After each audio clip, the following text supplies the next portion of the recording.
Районыбызда үткән башкорт яшьтәре көндәре республикала гына түгел, унан ситтә лә яшәүче милләттәшләребезне тупланы. Был көндә Тау-Һәңгер акланы яшьтәр өчен аралашу, фикер алышу һәм күңел асу майдансыгына әверелде. Сарала республиканың яшьтәр сәясәте һәм спорт министры Андрей Иванюта, Бөтә дөнья башкортлары корылтайы башкарма комитеты рәисе Ромил Аднабаев һәм башка абруйлы кунаклардан катнашуы уга тагы ла мәртәбә өстәне. Безнең районыбызга килгән вакытта Кырмыскалы yerine бүген монда безнең 10 мең артык яшьтәр яшәй. Безгә яшьтәрнең сәясәтенә килгән вакытта Кырмыскалы yerinde күп кенә матур гына шундый саралар үтәләр.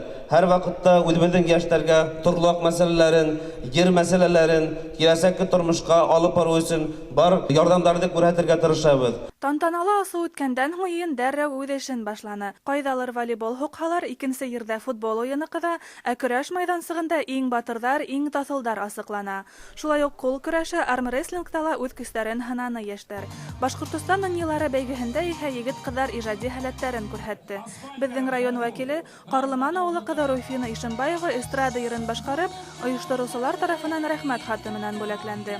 Волейбол һәм футбол буенча район командалары ла һынатманы, еңүче булды. Шулай ук Түбәнге Төкөн авылы егете Разиф Хәсәнов кул һугышы буенча беренче урынды яулана. Шулай да яшьтәр һабантуеның төп максаты булып түңәрәк өстәлдәр һыналгандыр. Улар ике темага алып барылды. Беренче өстәл хәзерге яшьтәрнең проблемаларын, яшәеше, уку кимәле турында һүз кузгатһа, икенче түңәрәк өстәл эшкуарлык турында һүз алып барды.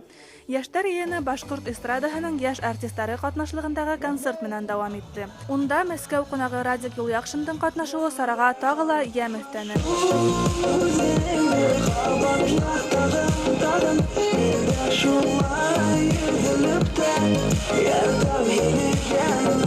Яшьтәр саранан рухи азык алып, фикердәштәр, теләктәштәр, рухташтар табып таралышты.